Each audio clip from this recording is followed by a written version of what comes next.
today we are joined by the resilient and graceful Cheval, one of the stars of Say Yes to the Dress, who, after losing the rights to her own name and social media identity, had to start over again and is now still able to bless the world with her unique brand of creativity. Cheval, thank you for being here. Oh, thank you for having me. Such a nice intro. Oh my goodness. So I've kind of been watching your journey for a long time. I was married, divorced, but like I have watched your career, obsessed with Say Yes to the Dress, obsessed with just that entire bridal world. I'm not creative in that way. So I'm always fascinated by anyone who can do that kind of work. But before we get into that, you had to change your name. Why? Yes, so recently I had to come out with a new way to identify, mainly dating back to an employment agreement that I signed at 25 years old without a lawyer. And in that agreement, I gave the right for my name to be trademarked because it was being used for the bridal collection I was designing. And, I jumped right in. I went about my work and helped build this brand for nearly 10 years. And that contract was coming to an end. So I attempted to renegotiate.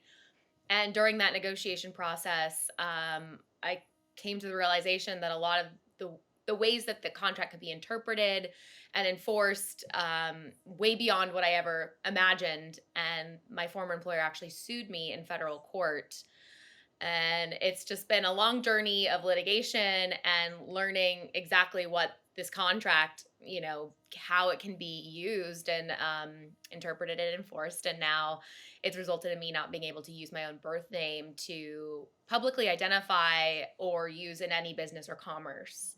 So that's been the main nugget of what's gone on.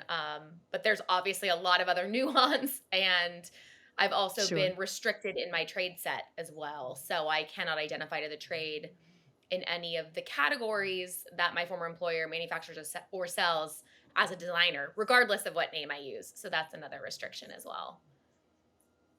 Which is to me sheer madness, but we'll get into that here in a second. But I do want to learn a little bit more about you, or make sure that my audience and they get to know you a little bit more. Where are you from? How did you get into bridal?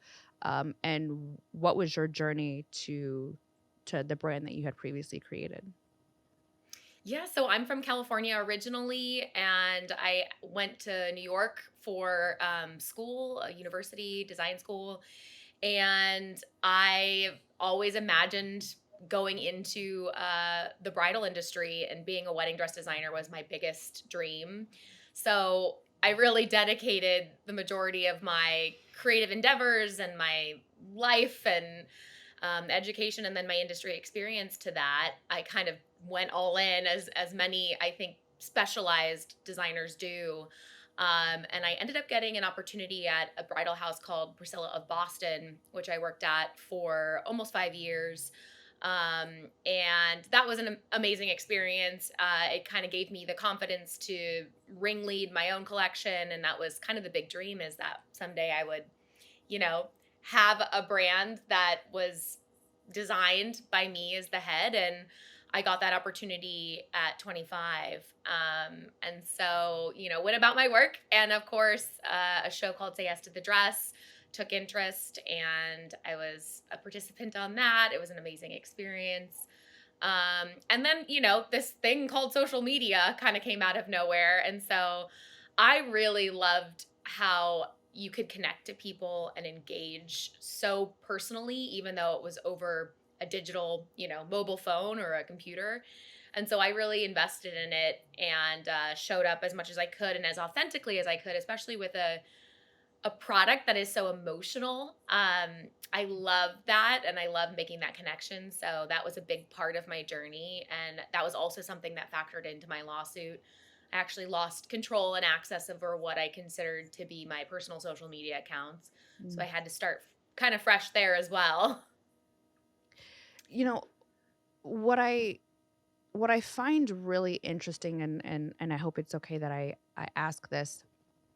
I look back now. I'm 36, and I look back at the mistakes that I made in my career, and one of the things that I did not understand was perpetuity. And um, I was intentional about making sure that I trademarked all my businesses before I launched them, but I can't like, take me back to 25-year-old Cheval, and looking back, 1, what did you learn? And 2, what would you have done differently, for someone, let's say, who's wanting to start their business or is young, or even someone who's my age who's like, "Hey, I wanna start a personal brand, or I want to partner uh with a company or with a show," because you get so excited, right? We get so excited about these opportunities. We get really excited Yes. about, like, "Yay, I get to work with Say Yes to the Dress," or some of the networks or some of the folks that I work with. So we sign these contracts, we're not really reading them, and then we get ourselves in trouble. What is something that you would what were you thinking then, and what would you have done differently now?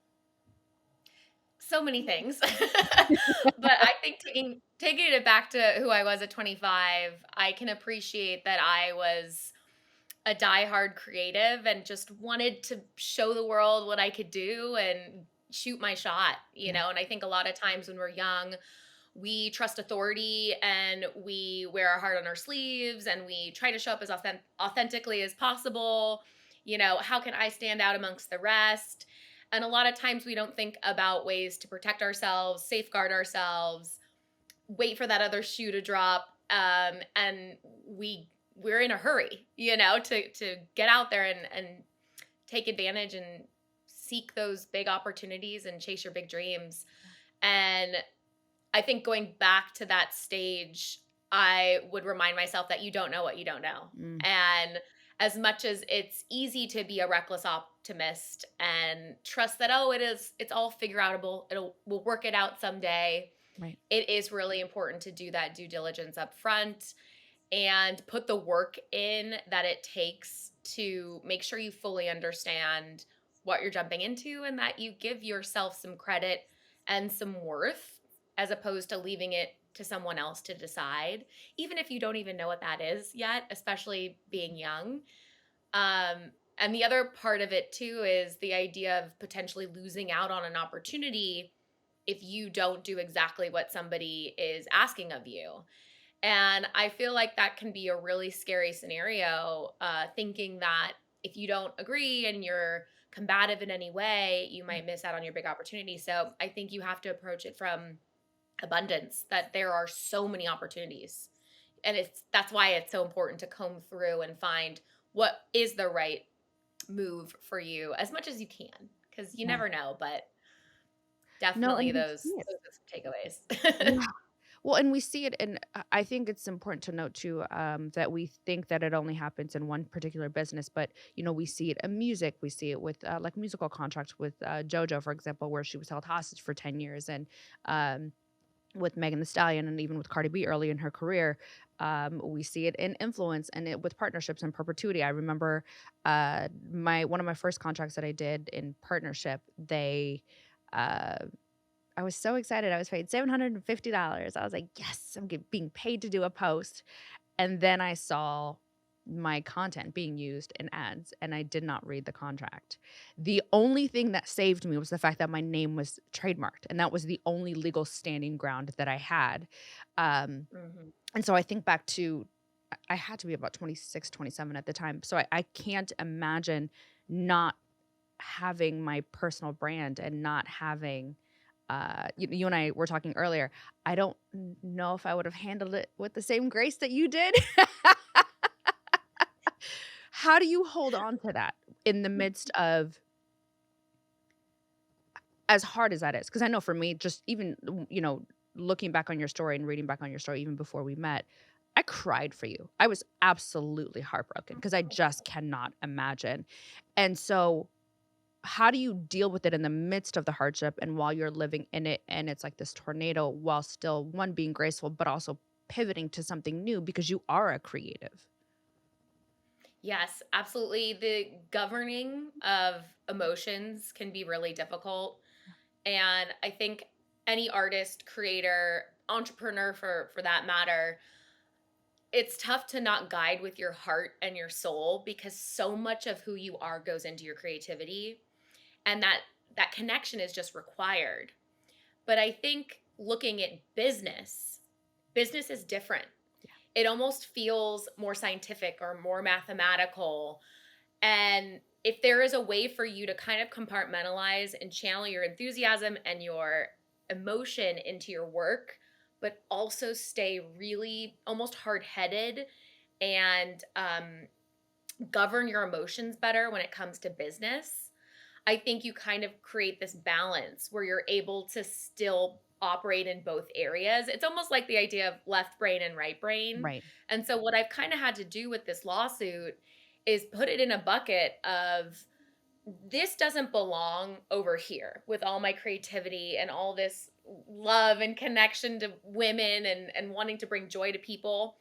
It belongs in this box over here where there's a lot beyond my control. There's laws, there's lawyers, there's things being interpreted, and you almost have to relinquish control a little bit and say, I'm going to do the best I can over here. I'm going to make it about business.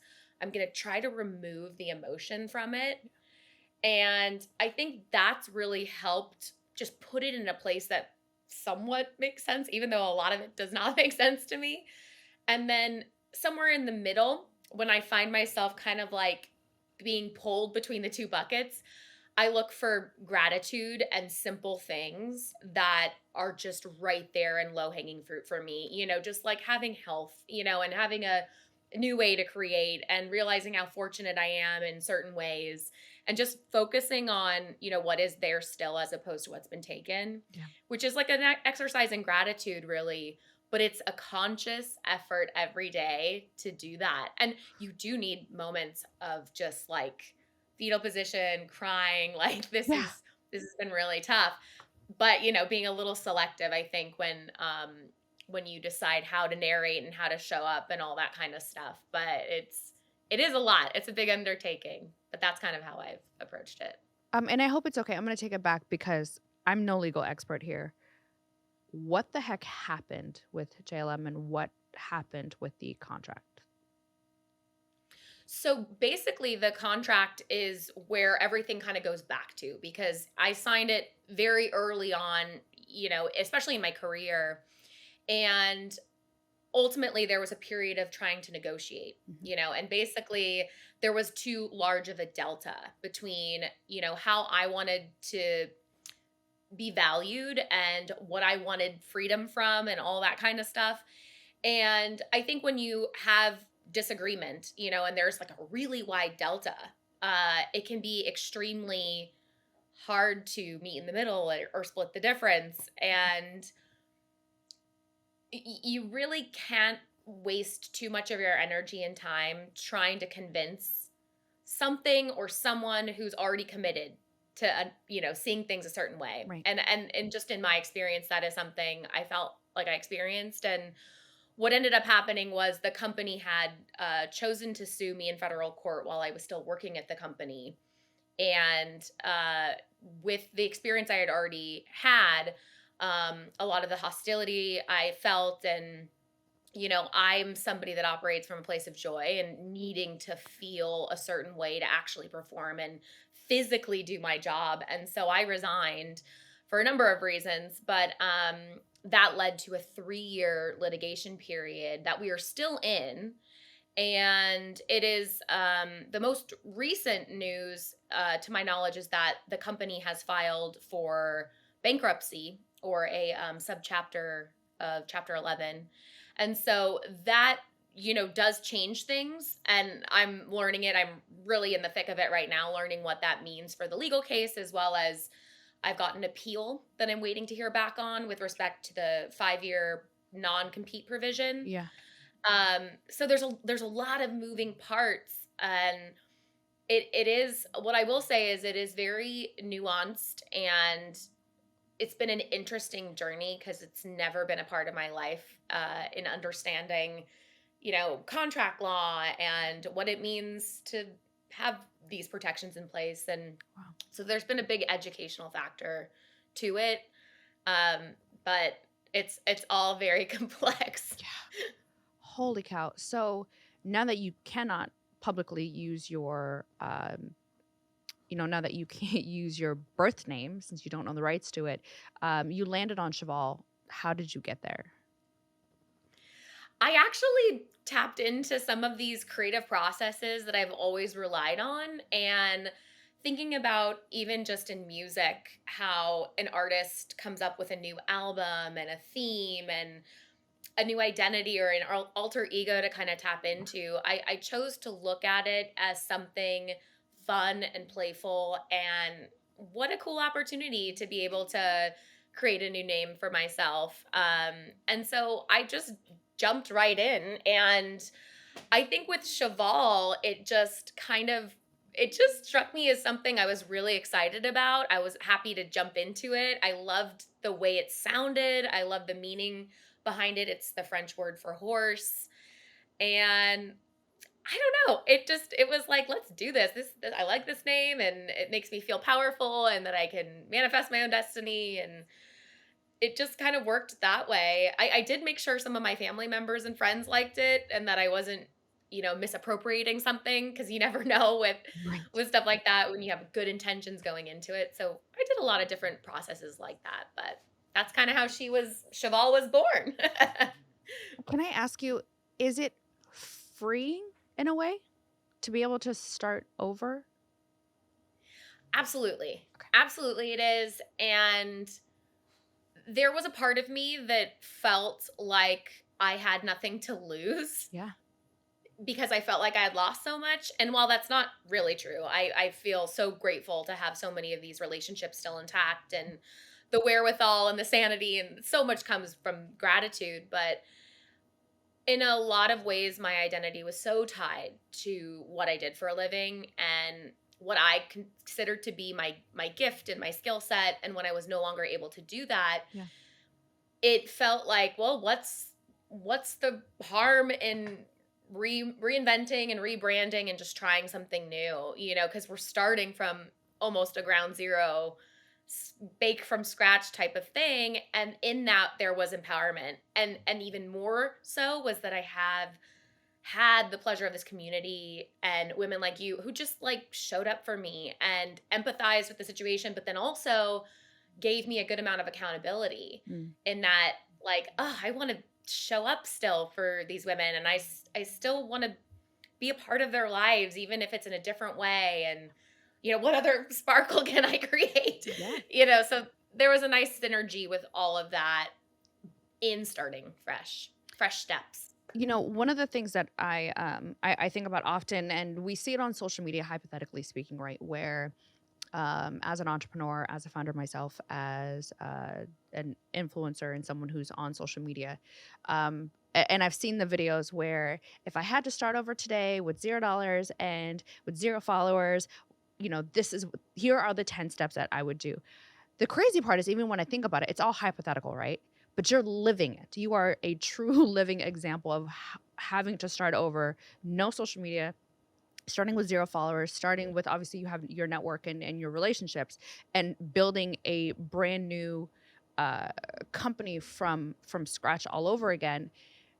For an aspiring entrepreneur, what would be a couple of things where you would say, this is what I've done, even though this has been my experience, this has been some of the mistakes that I've made, this is how I was able to start over and create something new, which I do want to talk about because you went into shoes and I love shoes. How did we get there? But I do want to talk about, what that's like and what your experience is starting from zero, and what you would tell an aspiring entrepreneur or a new entrepreneur who's still trying to figure it out. I love this question. It's obviously multifaceted because, like you said, 10 steps, like what 10 things would you do? There's definitely a lot. But Mm. what comes to mind right away is to really recognize what you're good at, and what you enjoy doing. Because with social media nowadays, so many people are participating and so many people are doing different things, that it can be really easy to feel distracted and feel like, oh, I need to go make that kind of video, or oh, I know I need to go over here. Everyone's doing this narration thing now, and everyone's doing reels, and it's good to experiment. But when you're just starting out, it's so good to not do too much all at once, and pick a lane that you can be consistent at. So I find that if it's something you enjoy doing, you're not feeling like, oh, I have to create this, like I have to do this, or what is easy for you to do and replicate and get that consistency. Because I think that's a big part of social media, is that you kind of create your own language with your content, and then that's where this connection and momentum starts, and then you can start kind of cherry picking. Let's try this. Let's experiment this. But I think to have that like just wheel kind of turning for yourself and it feels easy to show up, that's a good way to start. Um, I would also say that looking at your life and what you can stack in terms of your confidence is also important. Mm. Like I'm somebody that loves affirmations and I love reading like motivational books and quotes and all that, and ultimately it serves a purpose psychologically, but it's the actionable stuff that really matters. And so I think not over consuming is also important. Like you want to be the participant more so than you're consuming. You got to be Mm. practicing and trialing and erring and giving yourself permission to fail as well. Like you're going to be bad at certain things, like some stuff is going to fall flat. Set that expectation right away. Don't set the expectation that, oh, this is definitely going to go viral. So, those are just a few things I would say, especially content-wise. Yes, I completely agree. Now to the good stuff.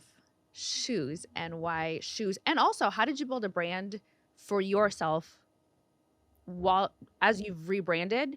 Where like we ride or die for you. Like I wouldn't care what you were creating. I'm in Oh, it to win it with you. So why shoes? And then how were you able to build a brand that like people were just going to, or did you even know if people were going to rock with it? I loved shoes because I felt the emotional connection to them. Coming from bridal, where it just feels like just a flutter and it's such a big deal. I wanted a product that felt really sentimental, and shoes are a product that carries you places. It plays into the concept of we all walk our own road, we're running our own race, we're at our own pace.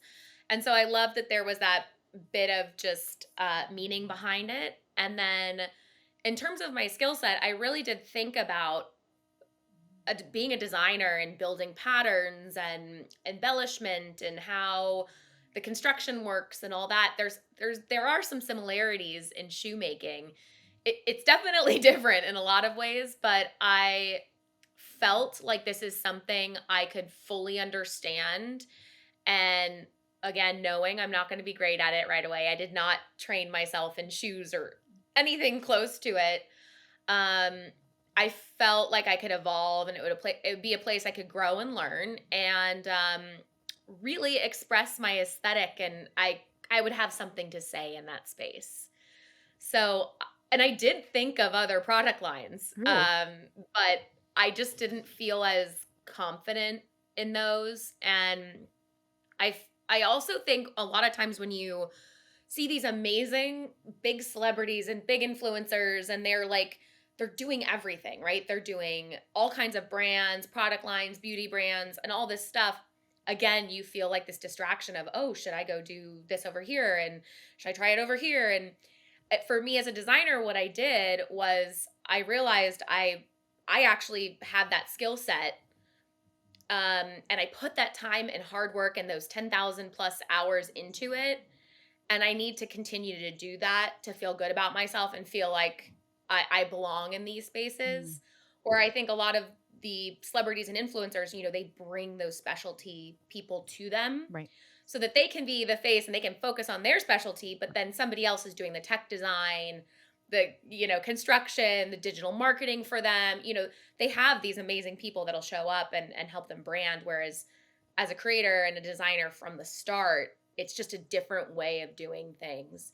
So, in branding, to your second question, I think there was just like a lot of synergy because in feeling like I lost a sense of self in what I went through, I kind of rediscovered myself because I got to go through that educational process and that design process. And for me, that was kind of enough to feel like I'm going to document this journey. I'm also going to let this community know straight off the bat, like, we are going to learn this together, kind of thing. And I'm not going to be starting out as Stuart Weitzman, and like Jimmy Choo and all these incredible designers that are already in the space. I'm definitely considered a new kid on the block.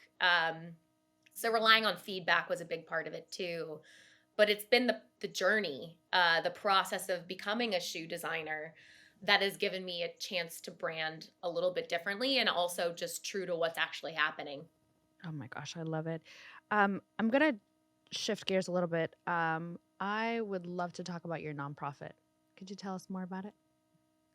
Yes, so the nonprofit stemmed from my situation, and that, when you go public with something, my story and sharing what had happened, it didn't come with the solution. And Mm, you put something out there that's like a hook, and everyone's like, "Whoa, how did this happen?" Or "I want to hear more about this."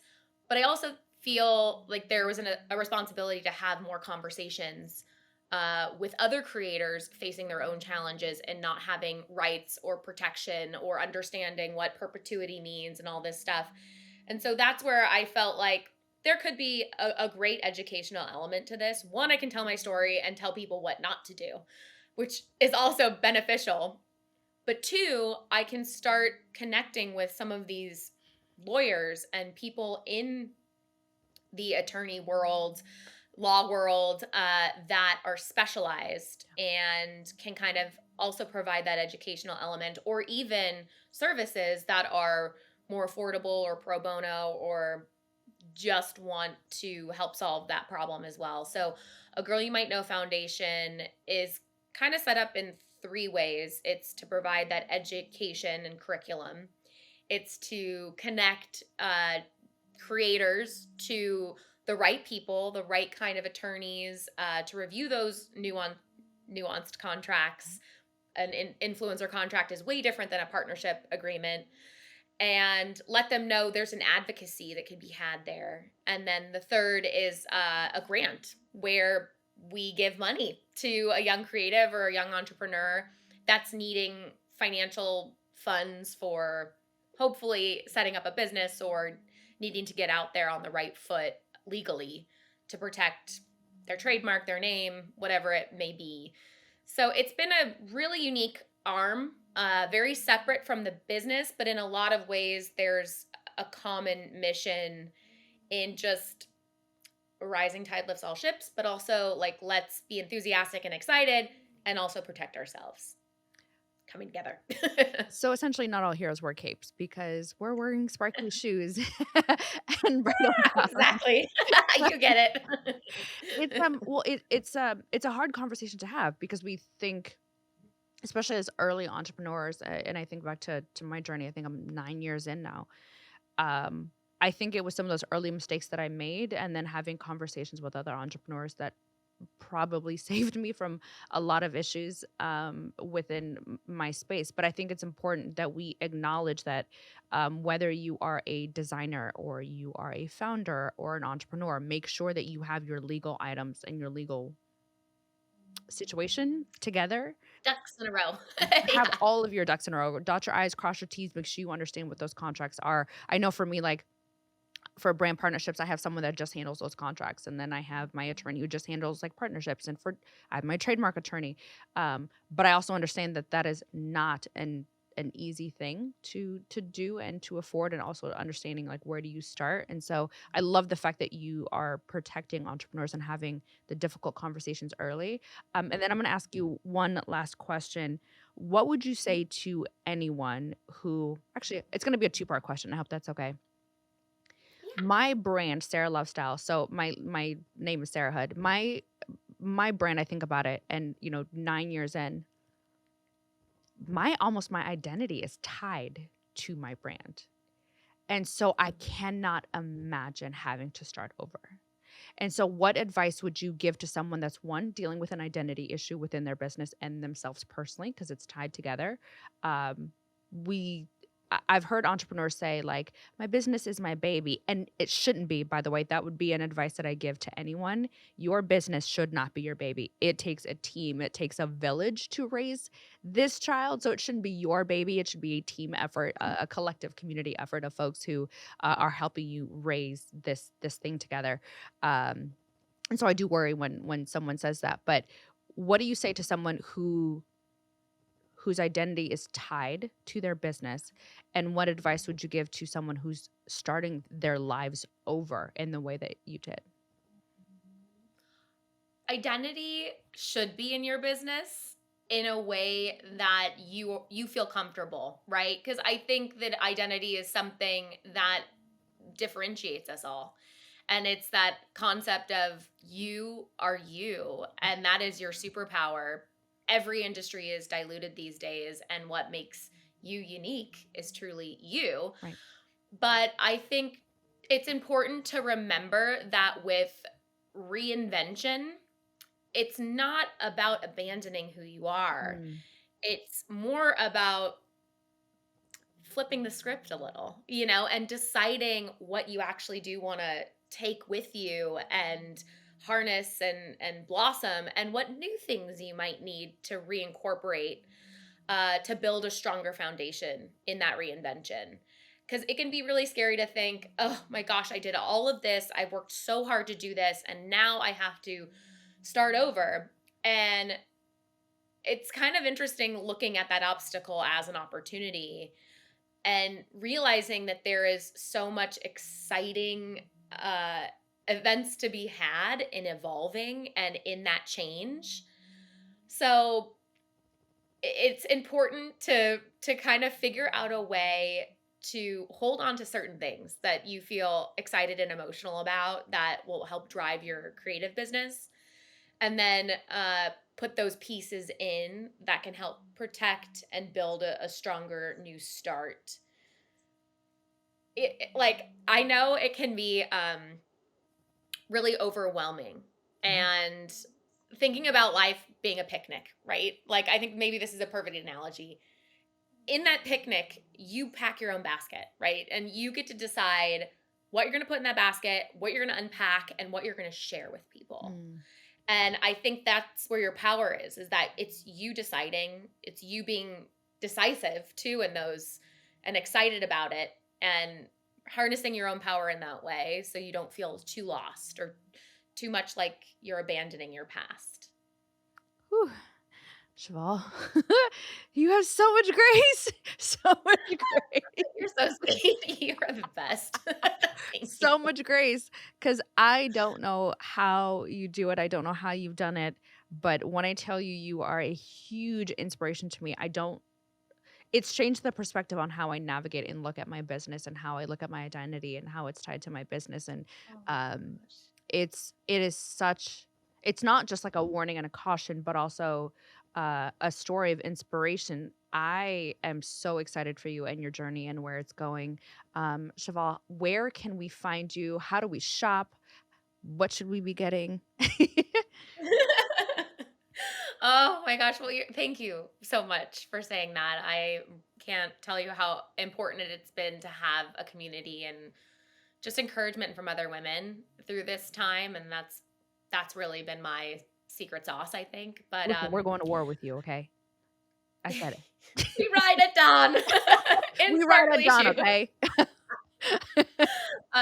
But yeah, we actually are e-commerce predominantly right now. So we have our website, which is sheischeval.com. And yeah, I'm on Instagram. I have brand new handles basically starting fresh. So at She is Cheval, and then at A Girl You Might Know Foundation.